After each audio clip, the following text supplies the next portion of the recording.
estou me matando de tanto trabalhar me leva a uma concepção de trabalho em que eu preciso insistir que nós trabalharemos 3/5 da vida. E se o trabalho é um inferno, eu estou assumindo que a minha vida será, na maioria absoluta do tempo, um inferno.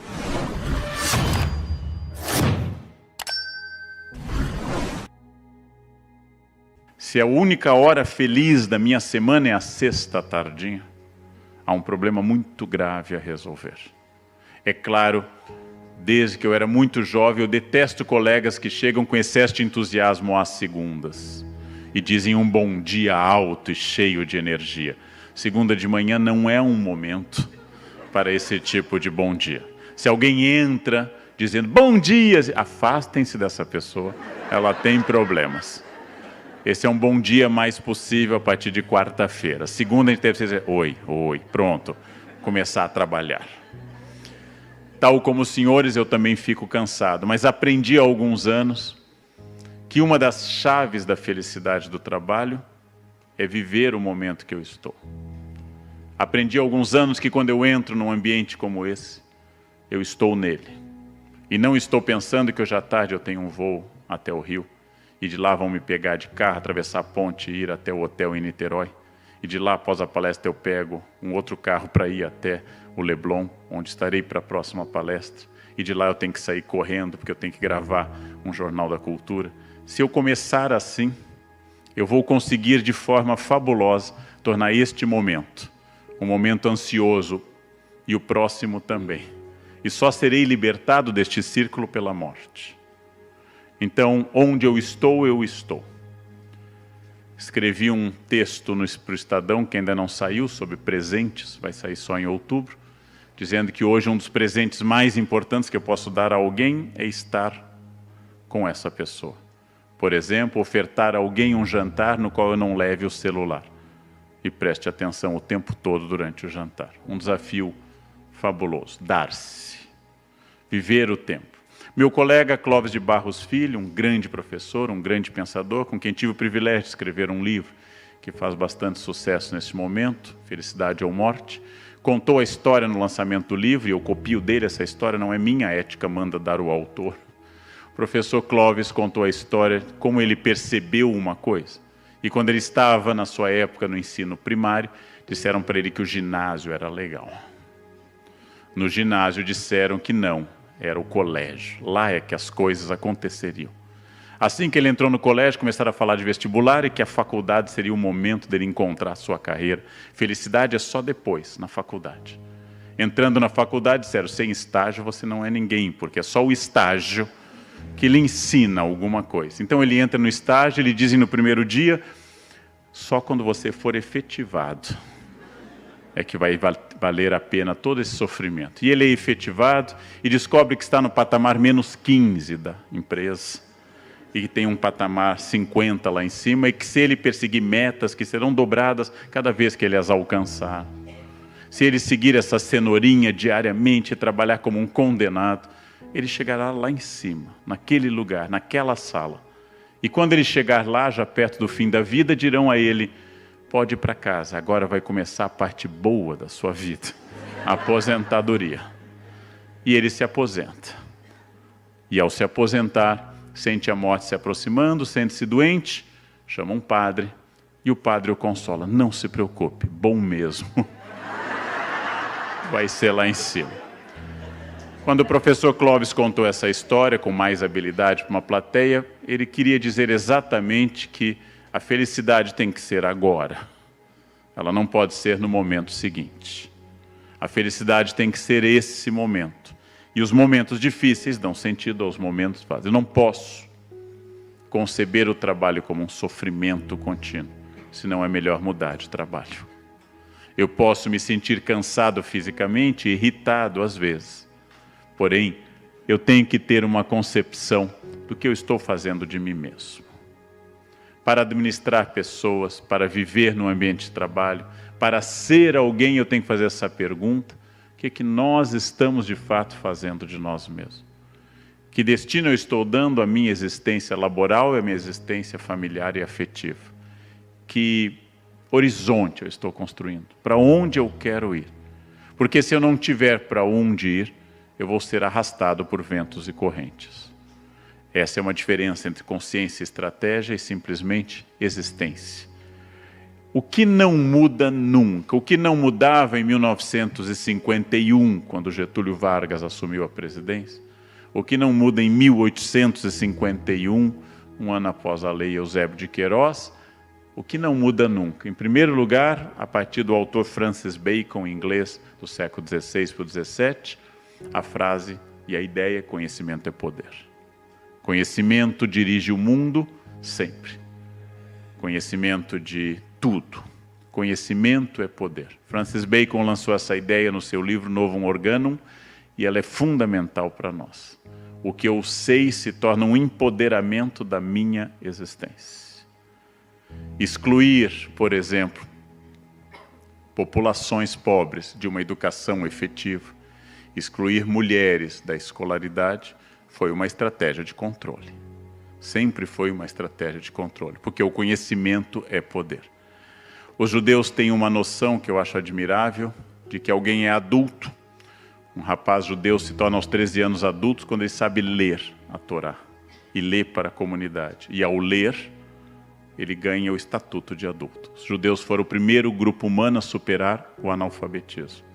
Porque os judeus entenderam que povo perseguido historicamente, indo de um lugar para outro, eu só levo uma coisa: o conhecimento. Conhecimento é poder. Educação é poder. Educação liberta. A boa educação liberta. Sempre com a advertência de Paulo Freire: quando a educação não é libertadora, o sonho do oprimido é se tornar opressor. Educação é libertadora. Tudo o que eu sei é uma habilidade que eu terei para existir. Isso nunca mudou. Pode desaparecer o caderno, a caneta tinteiro, a caneta esferográfica, o lápis, pode desaparecer o tablet, podem implantar chips nas pessoas e continuamos com esse princípio. Conhecimento é poder. O suporte do livro pode ser papel, pergaminho, pode ser o tablet, pode ser um e-reader, o que for. Mas o ato de ler transmite conhecimento. Conhecimento é poder. Dados não significam conhecimento e essa confusão é muito forte hoje entre as pessoas. A internet multiplica dados, não conhecimento. O fato de eu ter todas as poesias do mundo na internet, na rede, não significa que as pessoas viraram bons poetas. O fato de eu ter todas as músicas que a humanidade já fez disponíveis, não me torna um músico. Ser um médico, ser um professor ou ser um cozinheiro, ser uma cozinheira, continua significando anos de treino, anos de prática. E atrás de uma cozinheira habilidosa, existem centenas de dedos cortados e mãos queimadas e coisas que não deram certo. Atrás de uma bordadeira, atrás de um filósofo, atrás de uma bailarina, existe um esforço muito grande. A internet possibilitou o acesso aos dados, jamais possibilitou que isso substituísse o esforço. Está na rede, tudo está na rede. Mas nós continuamos precisando de muitos anos para formar um profissional bom. Isso nunca vai mudar. Isso nunca vai mudar entre nós. O que não muda também, a atualização. Continua sendo um imperativo profissional na gestão de pessoas. Atualização. Hoje eu preciso estar atualizado mais do que nunca. Porque cada vez mais aumenta a velocidade dos fatos. Preciso de atualização.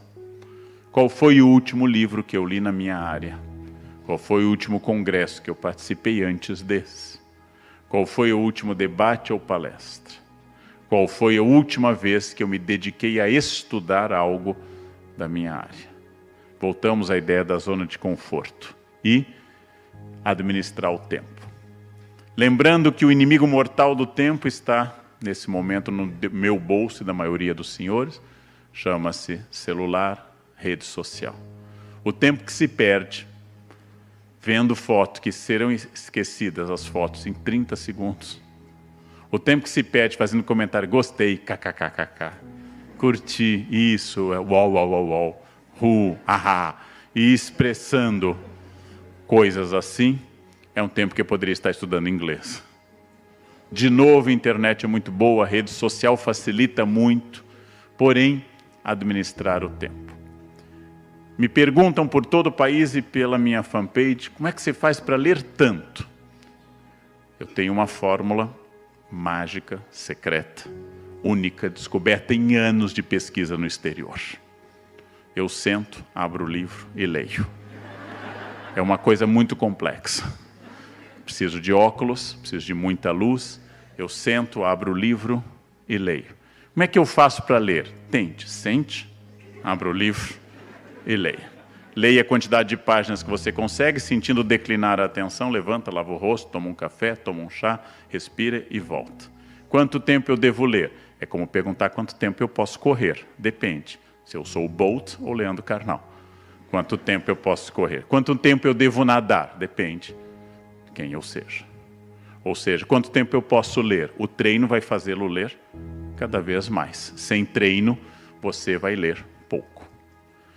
Como é que você consegue acordar tão cedo, Leandro? Essa é mais complexa ainda. Toca o celular, todos os dias às 4 da manhã.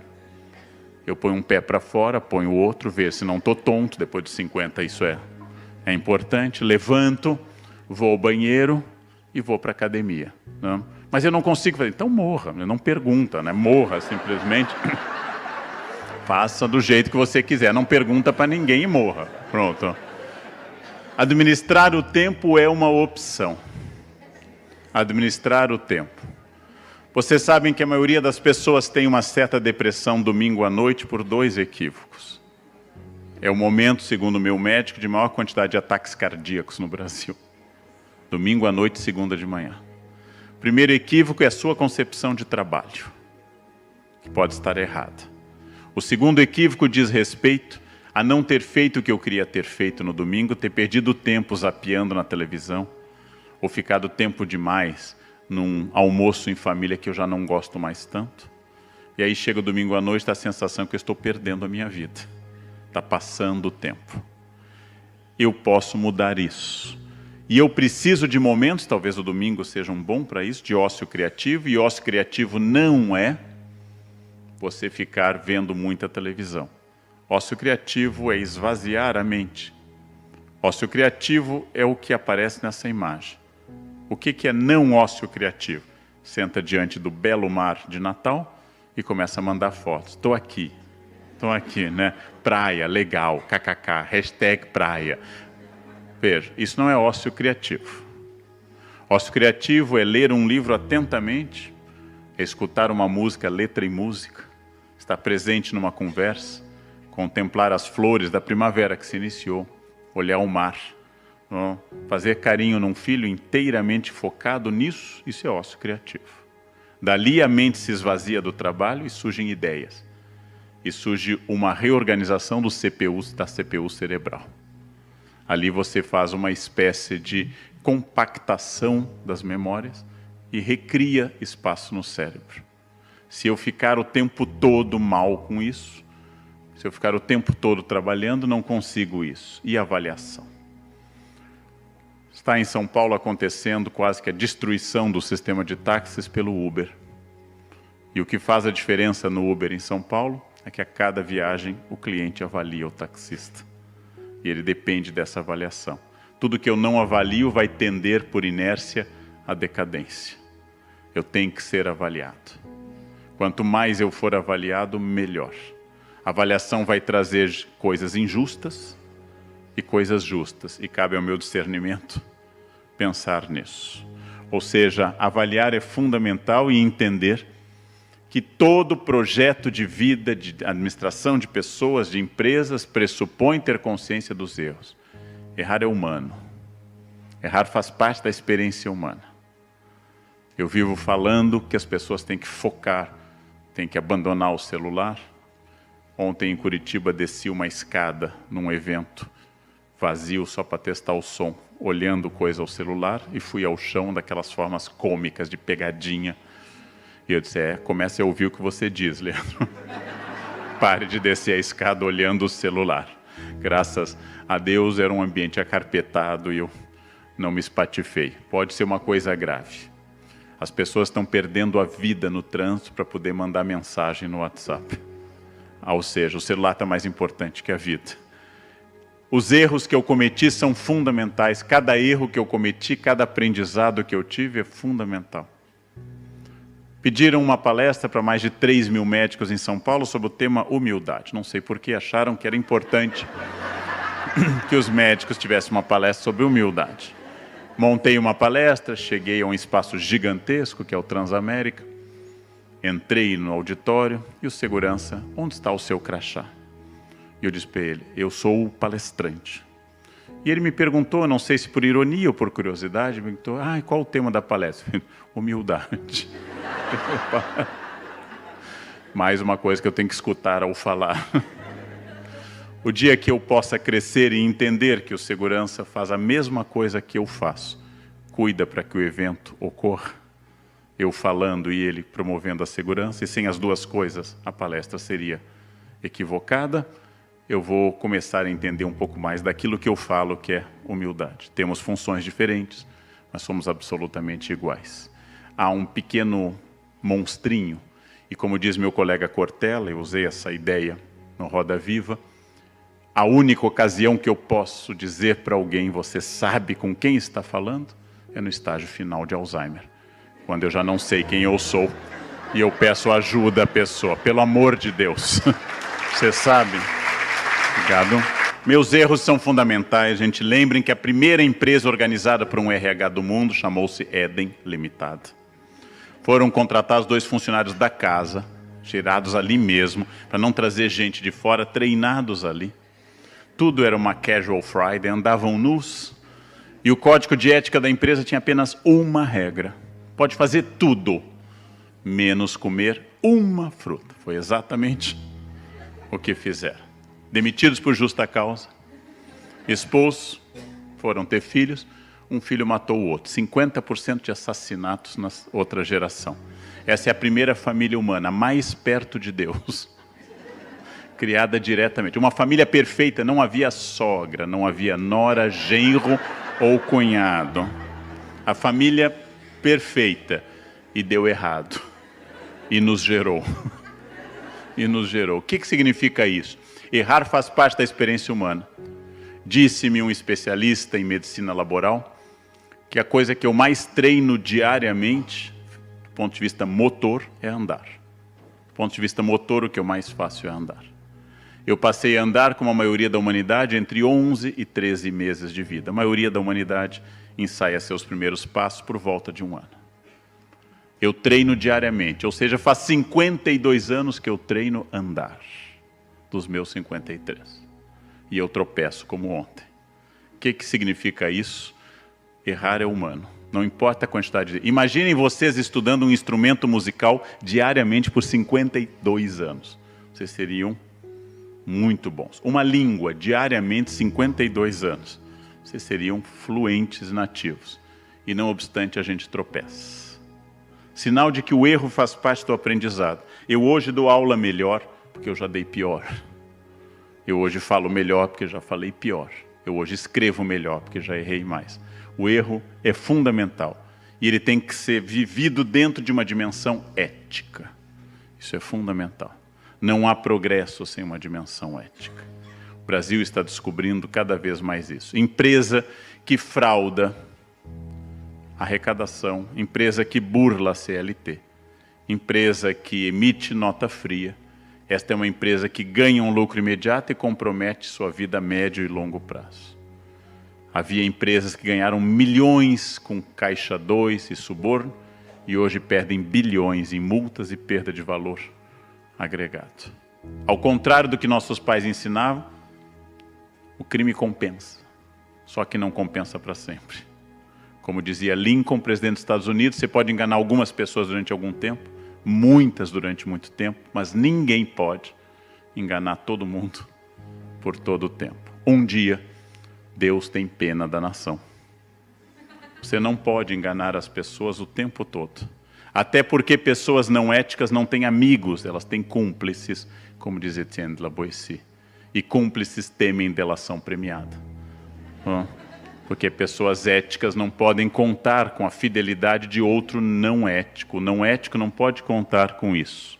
É preciso imaginar que essa divisão entre resultado e valores nas empresas não existe. Se não tiver valores, não pode haver resultado a médio e longo prazo. Só pode haver resultado no acúmulo daquele mês. A melhor metáfora para isso seria que a falta de ética é um anabolizante. Funciona, mas compromete o sistema estruturalmente. Anabolizantes funcionam, só que compromete o sistema. Remédios para dormir funcionam, mas seu uso prolongado compromete o sistema. Ou seja, não pode haver choque entre resultados e valores. Só pode haver resultados baseados em valores. E hoje ética faz parte da planilha Excel das empresas. Ética dá lucro. Empresas socialmente responsáveis, ecologicamente sustentáveis, são superiores a empresas não éticas. Apesar das não éticas terem ganho muito dinheiro. Tomem essa imagem, porque ela representa a nossa consciência. Diz um amigo meu, médico em São Paulo, que um médico está nessa situação, ouvindo sua consciência positiva, seu anjinho, que ele diz, não tenha caso com a paciente. O demônio diz, tenha, ela é adulta, você também, vocês são maiores e livres, qual o problema?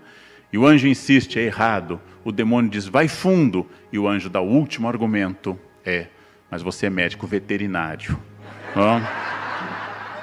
Então, eu tenho consciência de valores. Eu tenho consciência desses valores. Consciência é fundamental. Consciência é uma coisa tão importante que a perda dela é praticamente a perda de qualquer valor. Consciência me torna humano e me distingue dos animais, das plantas e das pedras. Consciência propicia inclusive o mal e propicia o bem. Eu tenho apenas um amigo milionário no meu círculo estrito de amigos. Eu devo ser provavelmente o não rico do círculo dele também.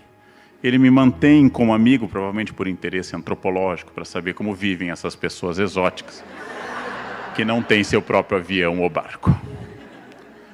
Este meu amigo, com quem eu tenho uma convivência familiar, inclusive antiga, ele infelizmente decidiu se separar de uma esposa que eu gostava muito, depois de 28 anos de casado, e, fato único na história de São Paulo, casou-se com uma muito mais jovem.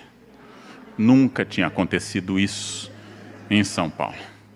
Essa muito mais jovem, muito bonita, muito jovem, mas ele advertia que ela era muito madura para a idade. Jantamos juntos e eu percebi que a maturidade não era o mais notável nela em relação a outras virtudes. Meu amigo fez tudo correto, ele é um bom caráter, separou-se, não teve duplicidade, indenizou a ex muito bem e se dedicou à atual. E me perguntou, Leandro, você viaja o mundo inteiro? De fato, eu sou um viajante profissional por trabalho. Qual é o lugar para fazer uma lua de mel inesquecível? Eu disse, olha, estive nas Ilhas Baleares há 2 anos, lá tem uma vila no Mediterrâneo, que se abre para o Mediterrâneo, o quarto fica no alto, numa rocha viva, tem cortinas de seda branca, você dorme olhando o azul do Mediterrâneo, a piscina de borda infinita, uma praia de areia branca, particular, e um cozinheiro fabuloso que vem junto com a casa ao alugar. Ele aceitou a sugestão, levou-a no avião privado, muniu-se de champanhes, trufas, estranhas pílulas azuis, para tornar com essas pílulas azuis sua presença mais notável. A química é fabulosa nessa época. Ela foi no seu jato com champanhe, chegou a Maiorca, de lá o seu iate já esperava, tendo embarcado no Brasil uma semana antes para ir até a ilha. Teve uma experiência fabulosa, voltou animado e me deu de presente uma garrafa de vinho muito cara, muito acima da minha classe. Cada vez que o avião sacode, como essa madrugada, eu penso, nossa, não tomei ainda. Vou tomar esse final de semana para não deixar para genro.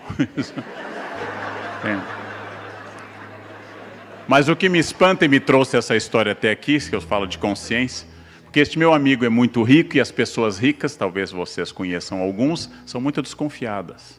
Pobre, em geral, confia muito, não tem nada a perder, senta, conta a vida, onde tem conta, quanto ganha. Pobre tem uma confiança que torna admirável, né? Como ele tem muito a perder, ele é muito desconfiado, muito inteligente também. Fez a sua fortuna e fez eticamente, não dependeu de ninguém. Mas este homem inteligente, desconfiado, me disse a frase num jantar que me espanta passados tantos meses. Ele diz: Leandro, ela está apaixonada por mim. Eu parei, tomei um pouco de vinho e disse a ele: você me conhece há mais de 20 anos, eu te conheço. Se você me levar no seu avião para a ilha, tomando champanhe naquela vila, com toda certeza, sem dúvida alguma, eu me apaixono de corpo e alma por você. Não? E mais, garanti a ele, para estranhamento dele, faço coisas que ela não faria de jeito nenhum. O resto, médico, xilocaína, mas o importante é que a paixão vai ocorrer. O que eu estou dizendo aos senhores não é um julgamento moral. Eu não sou uma pessoa que julgue moralmente aos outros.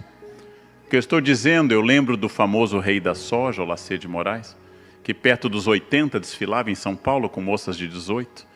E um dia no Fazano, uma repórter irritada ou invejosa da situação, disse a ele: o senhor não sabe que ela está com o senhor por interesse? Ele, sábio, disse a ela: eu sou milionário. Uma de 70 anos também estaria comigo por interesse. Eu prefiro de 18. Pronto. Prático. Ele sabe o que quer, ela sabe o que quer, cada um dá o que tem. E é uma relação comercial das mais práticas e reais. Não é um julgamento moral. É um julgamento sobre consciência. Como é que alguém de fato não pode concluir que, impressionando uma jovem interiorana, com todas essas maravilhas, ela não vá se encantar? Todos nos encantaríamos.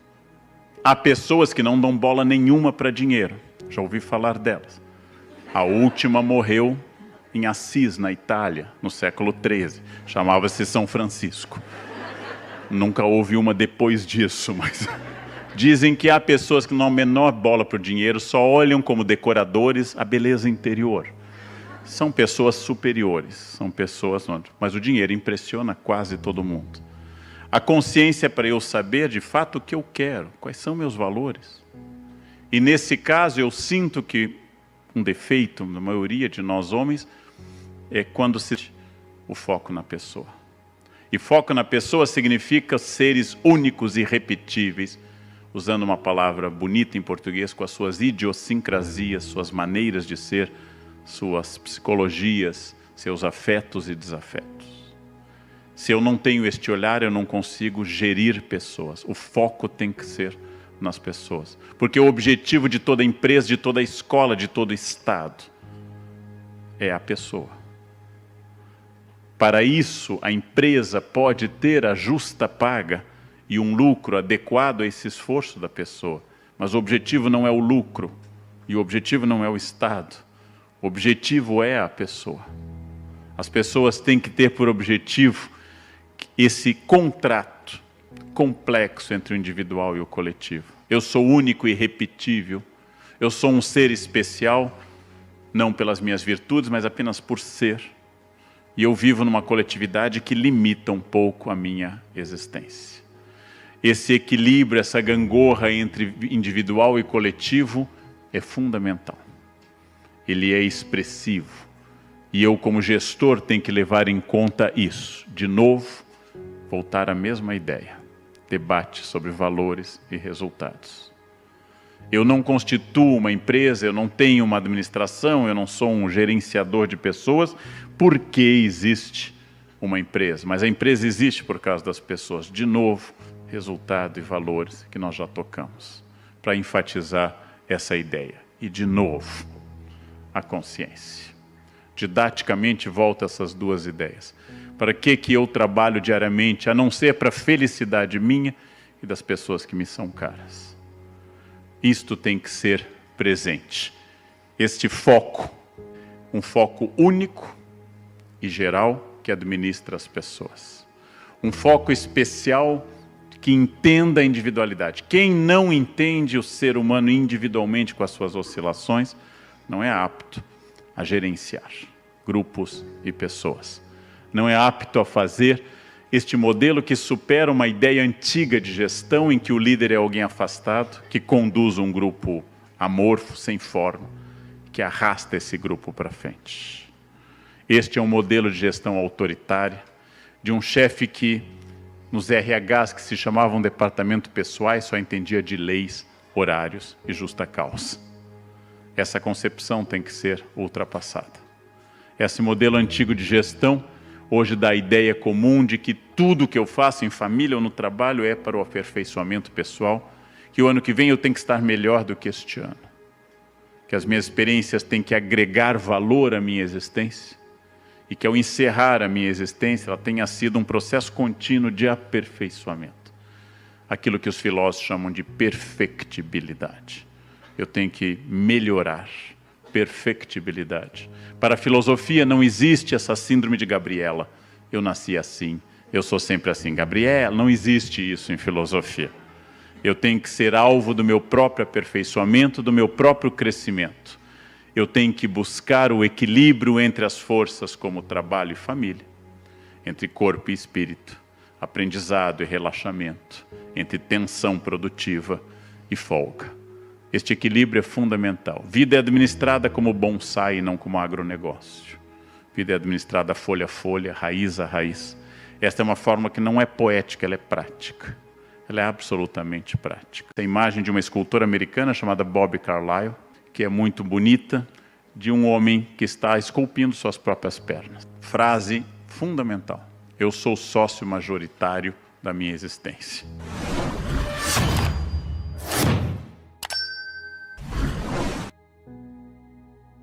E eu consigo esse equilíbrio no momento que eu entendo que todo processo profissional, laboral e de administração de pessoas é um processo de construir e construir-se. Que eu estou, essa imagem de uma escultora americana chamada Bobbie Carlyle, que é muito bonita, de um homem que está esculpindo suas próprias pernas. Frase fundamental.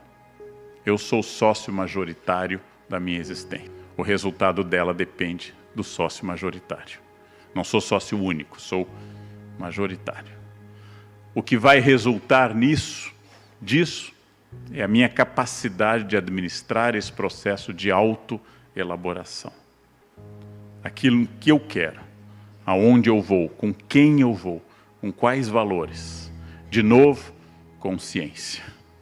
De novo, a ideia da consciência.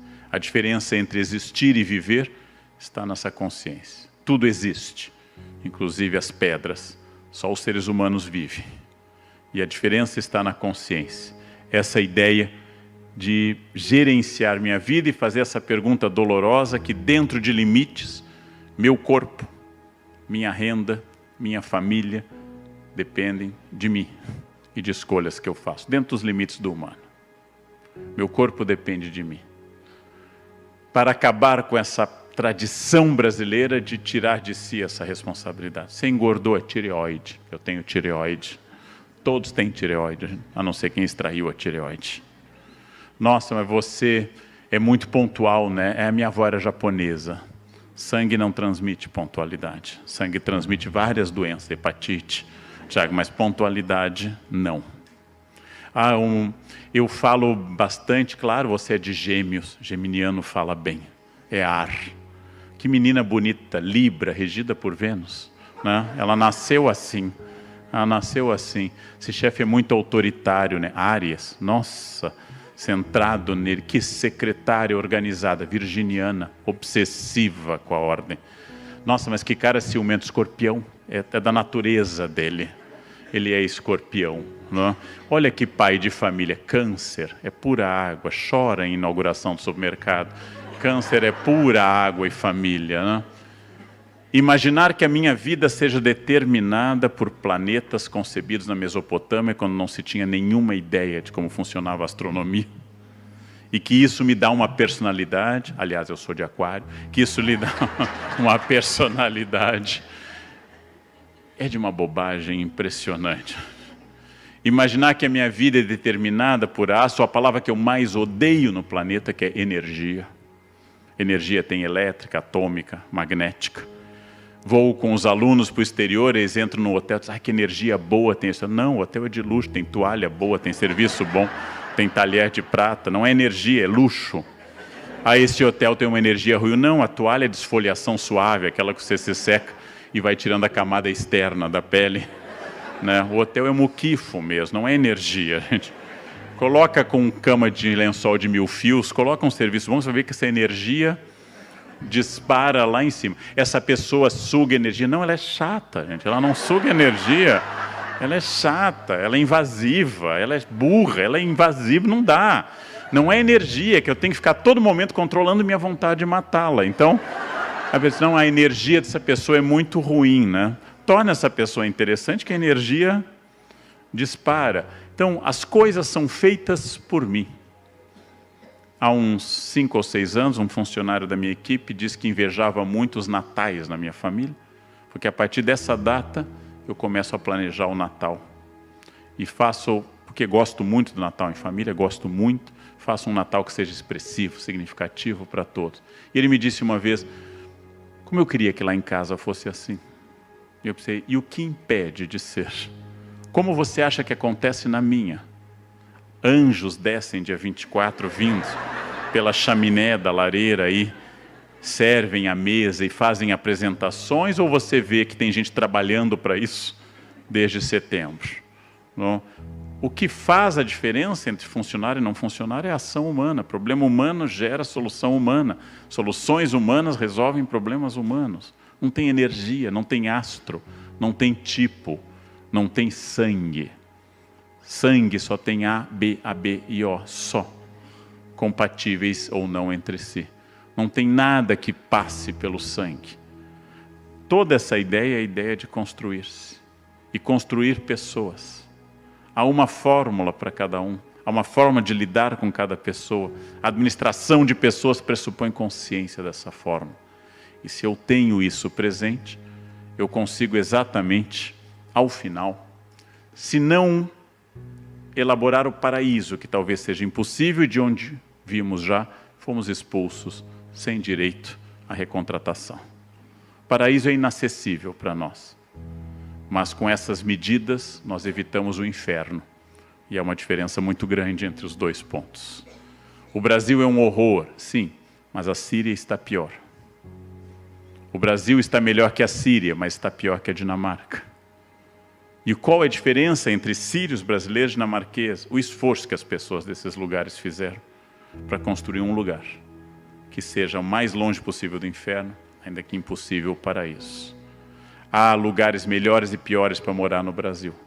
Há bairros melhores e piores. Isso tem a ver com uma questão social, econômica, de marginalização, de consciência política, de formação cultural, e tudo isso é ação humana. Tudo pode ser transformado. Não, os seres humanos não mudam, mudam. Há 30 anos ninguém nessa sala usava cinto de segurança. Ninguém. Todos andávamos sem cinto, não havia cadeirinha para criança. E quando os pais freávamos, éramos atirados como uma catapulta de um lugar para outro. Ninguém usava cinto e hoje quase todos usam cinto. Aumentou nossa consciência. A Lei Maria da Penha trouxe à tona enorme violência contra a mulher no Brasil. Não resolveu o problema, mas trouxe consciência. Esse é o primeiro passo para resolver o problema. 1/3 dos brasileiros, segundo a Folha de anteontem, 1/3 dos brasileiros acham que o estupro é culpa da mulher. Isto é, além de criminoso, de uma estupidez, de uma boçalidade incrível. Como diziam as feministas na década de 60, nunca uma minissaia estuprou uma mulher. Nunca um biquíni estuprou uma mulher e obrigou-a. Sempre é um homem que estupra. E que ainda alguém diga essa asneira é doloroso, mas talvez há 100 anos fosse 100% dos homens que achasse esse tipo de bobagem. Houve uma mudança. A lei da ficha limpa é uma grande vitória, que vai ter seus efeitos crescentes daqui para frente. Tornar o racismo crime inafensável na Constituição de 5 de outubro de 1988 é ótimo, porque foi o início de um processo de aumento de consciência. Corrigir defeitos históricos do Brasil através da lei da educação. A minha geração tomava banhos como se a água fosse infinita. A geração dos meus filhos em diante tem consciência ecológica hídrica que a minha não teve. Nós achávamos que a água era infinita, não é. Certamente aqui eu não sei, mas em São Paulo ela já acabou. ela já acabou. Há uma mudança em quase todos os campos, gente, em quase todos os campos de transformação, porque gente está fazendo coisas, gente está agindo, tudo está em mudança. Isto vale para a administração de pessoas. O clima nessa empresa não é bom. Por quê? Porque Mercúrio está retrógrado no céu? Ou porque pessoas agiram erradamente e não souberam administrar conflitos? Porque pessoas estão em atrito, o que eu tenho que fazer? Fulano é difícil, é aí que eu preciso do administrador de pessoas. O funcionário bom é como o aluno bom, ele não precisa de professor. O aluno bom é como a pessoa com saúde, ela não precisa de médico. O funcionário difícil é aquele que exige a minha habilidade. É esse que precisa da minha habilidade. E quanto mais difícil, maior tem que ser meu profissionalismo, para tentar e tentar muito. Se eu seguir essas indicações, conduzindo à conclusão, eu posso não garantir a perfeição, mas eu entro num estágio muito positivo de estar em perfectibilidade, em construção, em elaboração humana e solução humana, e a ideia de que eu posso, quero e consigo fazer muito mais do que eu faço. Só. Eu não tenho poder para mudar o Brasil. Não tenho esse poder. Mas eu tenho poder para mudar minha família e meu ambiente de trabalho. Eu não posso salvar o planeta, provavelmente. Mas eu posso ser ecológico na minha casa, reciclando o lixo. Eu não vou melhorar o trânsito caótico de São Paulo, mas eu posso dirigir como cidadão, para que pelo menos eu não o piore com a minha contribuição. Eu não vou resolver questões históricas, mas eu vou resolver questões muito práticas. Como dizia Gandhi, seja a transformação que você quer ver no mundo. Se, para usar o imperativo afirmativo mais formal, se a transformação do mundo. Se tu a transformação do mundo. Sejam pessoas que façam diferença no seu espaço. Se cada um fizer isso, no Rio Grande do Norte, no Nordeste, no Brasil e no mundo, nós teremos uma mudança extraordinária. Tudo muda a todo instante. E só a hiena Hard fica dizendo, desde o início, ó vida, ó céus, ó azar. As pessoas que transformam ficam dizendo, a vida é difícil, e para ela ser menos difícil, eu vou fazer essas coisas. E acredito que, ao contrário do que possa parecer, estamos num momento especial em que o Brasil inteiro está sensibilizado pelo tema ético. Porque se é verdade que a corrupção é histórica, endêmica e estrutural no Brasil, a preocupação social com seus efeitos é muito recente. É muito recente.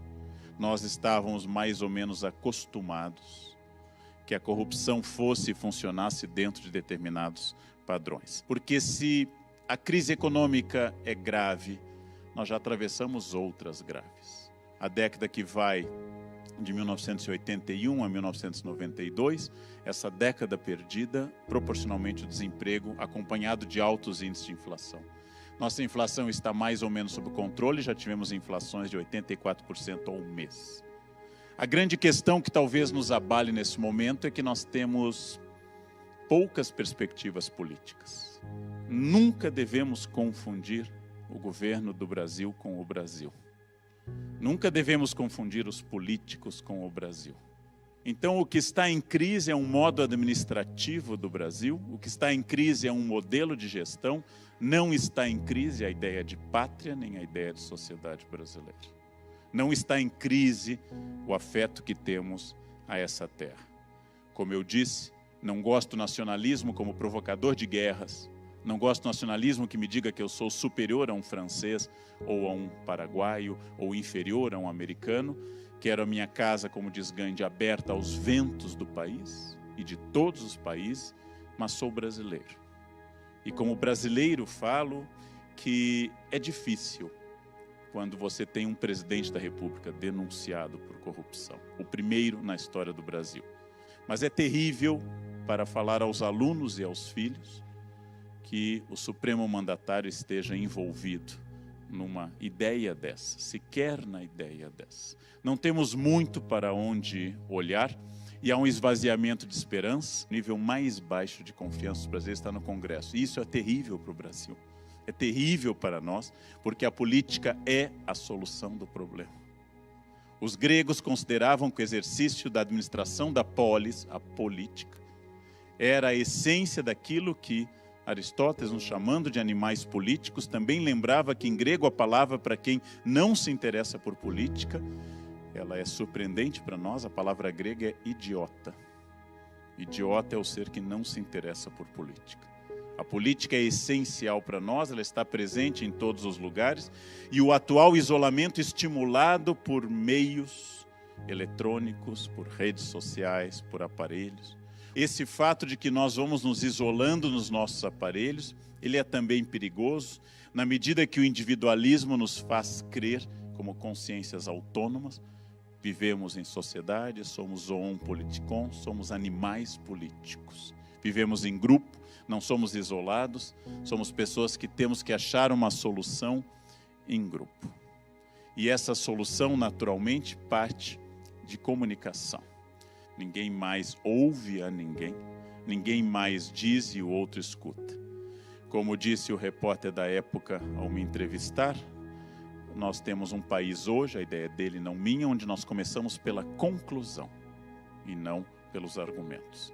Ao classificar alguém de petralha ou coxinha, eu encerro qualquer argumentação e passo a dizer e a esquecer que no fundo, bem no fundo, lá no fundo, um petralha e um coxinha são brasileiros. Bem no fundo. Que nós temos que entender que crise é um conceito passageiro, é um termo médico grego da medicina hipocrática. Crise passa pela sua definição, porque se ela não passar, o paciente passa. A crise obriga a repensar estruturas políticas, sociais. A crise nos faz repensar um pacto que nós viemos mantendo de forma mais ou menos endêmica. A crise estimula que cada um de nós busque o melhor de si, porque é óbvio, qualquer um dirige na Bandeirantes num dia de céu azul como hoje, com 5 pistas, a melhor estrada do Brasil. Pouca gente dirige à noite numa estrada vicinal com caminhões num dia de chuva. É fundamental, gente. As crises passam. É bem provável que a crise econômica já tivesse passado se não fosse a instabilidade política. E talvez seja uma das demonstrações da força desse país extraordinário, apesar dos seus administradores, continua funcionando. Nada mais evidente de que a empresa é sólida do que ter administradores insanos e ela continua funcionando. E ela funciona porque as senhoras e os senhores, como eu, continuamos acordando cedo e cumprindo o nosso dever. Ela funciona porque, como se dizia sempre, eu devo amar ao país, mesmo quando ele não merece esse amor, especialmente quando ele não merece este amor. Quem lembra dessa personagem provavelmente tem diploma de datilografia no seu currículo. Provavelmente fez provas como mimeógrafo, sabe lidar com retroprojetor, sabe usar liquid paper com habilidade, errorex, papel carbono, e assistiu o surgimento do fax com emoção. Como é que isso vem, né, de lá? A Iena Hard dizia, como pessimista, através de seu bordão, ó vida, ó céus, ó azar, que tudo poderia dar errado. E quem acompanhava seus desenhos lembra que tudo dava errado. Logo, ela não era histérica, ela era realista. Ela não inventava dramas, ela reconhecia a chance matemática desses dramas ocorrerem. E todas suas profecias de desgraças ocorriam. É preciso para planejar na minha empresa, no meu partido, na minha escola, no meu quartel, eu preciso de um pessimista. Porque o pessimista traz a luz da realidade. O pessimista indica para todos que não dá para melhorar sempre 100%, que o fator humano é instável, que a conjuntura econômica é maleável. É preciso ter um pessimista na equipe, mas no máximo um, que é o que a gente aguenta. E como ele já existe sempre em qualquer equipe, não é necessário contratar. Não é necessário contratar. Mas ouçam aos pessimistas meu conselho, ouçam a todos os pessimistas que dizem cuidado, pode dar errado, cuidado, o mercado não é tão fácil, cuidado, as ordens vão ser mal interpretadas. E tudo isso é verdade. Mas eu vou fazer aqui uma crítica aos pessimistas com essa imagem.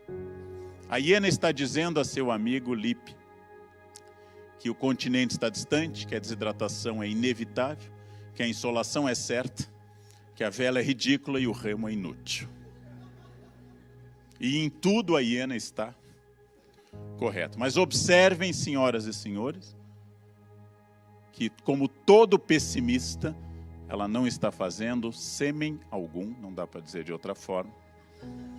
Ela não está fazendo sêmen algum. Quem não entendeu, pergunta um coleguinha mais safado, né? E aqui uma indicação muito clara, gente. Temos que ter um pessimista na equipe, temos que ouvi-lo, temos que levar em conta os riscos. Mas para trabalhar, para resolver, temos que agradecer a presença dele, convidá-lo a se retirar e agir só com os otimistas. O Brasil foi feito por otimistas. Essa pátria cresceu com otimistas, com trabalhadores otimistas. Somos otimistas diariamente, todas as mulheres e os homens, por exemplo, que passam algum creme no rosto. São de um otimismo brutal. Porque não há maneira de deter. Quem se cuida será um cadáver hidratado, né? Bonito. Vão comentar no caixão como está bem, né? Nem parece morto. Mas vai morrer igual, porque todos morreremos. O primeiro problema da ética, que é o imperativo categórico da necessidade e o imperativo do valor ético. O imperativo do valor ético é um imperativo abstrato e futuro. Nosso cérebro é treinado, segundo os neurocientistas, para o prazer imediato, que me leva a preferir a comida gordurosa, a comida saudável, que me leva a preferir o que me dá prazer agora do que me dá o prazer no futuro. Às vezes, imperativos são sociológicos. Eu vou fazer porque todo mundo faz. Às vezes são históricos. Eu vou fazer porque sempre foi assim. Às vezes são simplesmente individuais. Eu vou fazer porque aí eu me dou bem. Sejam sociológicos, históricos ou individuais, eles se tornam imperativos categóricos contra um valor abstrato. Em filosofia, diferente de moral, moral nos ensina a fazer o certo e o errado porque Deus determinou. Moral é do campo teológico. É uma das possibilidades de entender moral, mas não a única. Em filosofia eu tenho que entender porque algo é errado, mesmo que ninguém saiba. Moral é definido como o cartaz que estava no banheiro da minha escola no interior do Rio Grande do Sul. As freiras colocaram o cartaz Deus te vê no banheiro. A filosofia teria que responder o seguinte: por que algo é errado, mesmo que ninguém te veja ou ninguém te puna? Porque sua consciência é seu juiz e não outro elemento. E aí vem a ética. E como é complicado, moral é muito mais fácil de ensinar do que ética. Moral é anterior à ética, é mais antiga que ética. E provavelmente, segundo Lacan, mais duradoura. Mas a ética faz uma pergunta diferente. Aristóteles tem dezenas de livros, mas um ele decide dedicar ao filho. Ao invés dos outros livros chamados de nomes conceituais, política, retórica, tragédia, ele vai chamar Ética Nicômaco, o nome por coincidência do seu pai e do seu filho. Aristóteles, ao escrever a Ética para o filho, nos diz logo no início que a virtude ética é adquirida pelo hábito, ou seja, não nasce conosco, diferente de Platão. Logo ele nos diz, crianças são amorais, são aéticas. Crianças são máquinas de excretar e ingerir. A definição da falta de ética é a não percepção do outro. Cabe à sociedade, aos pais, cabe às autoridades, lentamente, professores, educadores, e mostrando aquele bebê que cresce, que ele não é sozinho no mundo. No momento que eu digo que eu só quero agradar a meu filho e meu aluno, no momento que eu não entendo que a punição e o limite, dentro do que nós concebemos possível de punição, que hoje exclui a punição física, no momento que eu entendo que eu tenho que ensinar limites, eu entendo que a ética pode e deve ser ensinada. Através de limites que as pessoas não têm por natureza. E todos podemos ter, segundo Aristóteles. Todos podemos ter esse limite. Logo, ideia de justiça, apesar de ser um signo aberto, ela tem que incluir a ideia de valores, a balança, e tem que incluir a espada, que é a força. Para Aristóteles, as virtudes não são apenas, elas têm um grau. Excesso de coragem, temeridade, um defeito. Falta de coragem, covardia, um defeito. Eu tenho que achar o grau justo da coragem. Excesso de calma, preguiça. Falta de calma, ansiedade. Calma é uma virtude que em excesso ou em falta levam aos seus opostos. Excesso de modéstia, pessoa depressiva, sem autoestima. Falta de modéstia, vaidade, orgulho, soberba. Tudo isso é um equilíbrio que eu tenho que atingir. Excesso de gastos, falta de gastos.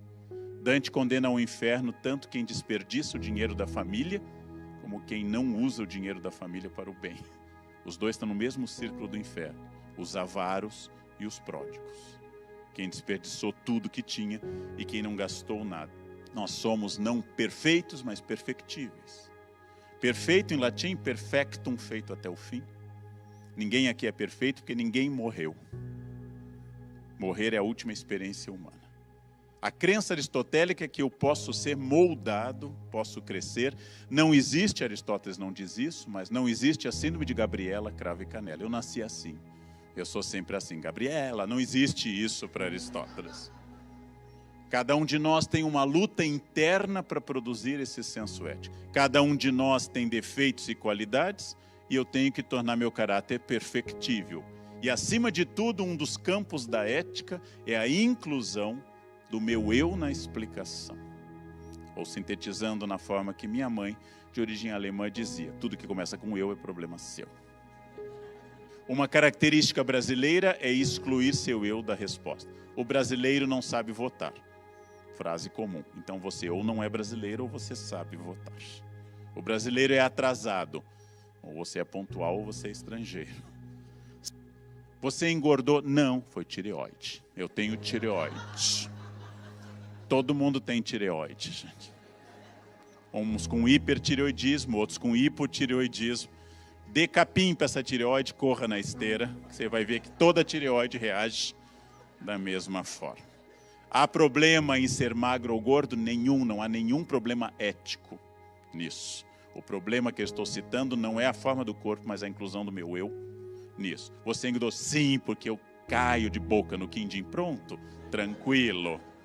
Tranquilo, sem problema nenhum. Eu estou trazendo à tona a responsabilidade. Uma vida sem ética multiplica os problemas.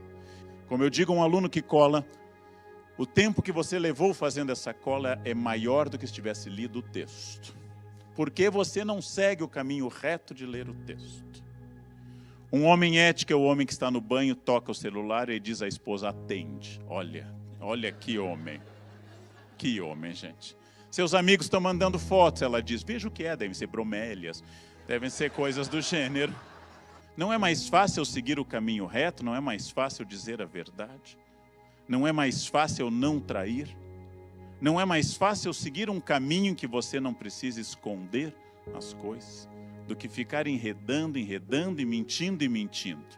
Mas e qual é o problema em particular do nosso amado país? Ao encerrar um longo mandato como prefeito de São Paulo, o homem que mais mexeu na estrutura dessa cidade, indicado de forma ditatorial por Getúlio Vargas para o cargo, sem nenhum referendo democrático, Prestes Maia foi o prefeito que mais mexeu na história da cidade. Ao encerrar seu mandato na prefeitura, saiu da prefeitura, entregou o cargo adiante após a queda do Estado Novo e dele, e o motorista da prefeitura estava de porta aberta para levá-lo a casa. Ele disse: não posso, não sou mais prefeito.